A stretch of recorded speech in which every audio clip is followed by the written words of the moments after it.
আমাদেরকে যদি পার্লামেন্টে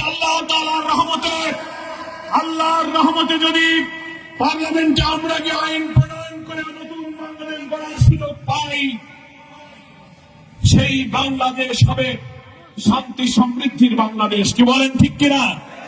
কোরআনে বর্ণিত যে ইনসাফের কথা আল্লাহ বলেছেন, সেই সুবিচার, যার জন্য আমাদের ছাত্ররা বিশ্ববিদ্যালয়ের রাজধানী ঢাকায় স্লোগান দিয়ে বলেছিল উই ওয়ান্ট জাস্টিস, আমরা সুবিচার চাই। কি বলেন?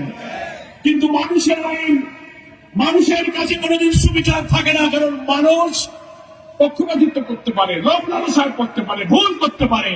নির্ভুল জ্ঞানের সুবিচারের উৎস হলো আসমান থেকে নাজিল হওয়া কিতাব। মহান আল্লাহ জিবরিল ফেরেশতার মাধ্যমে তার প্রিয় নবীর কাছে সুবিচারের গ্রন্থ নাজিল করেছিলেন। সেই কোরআনের সুবিচারই হচ্ছে আসল সুবিচার।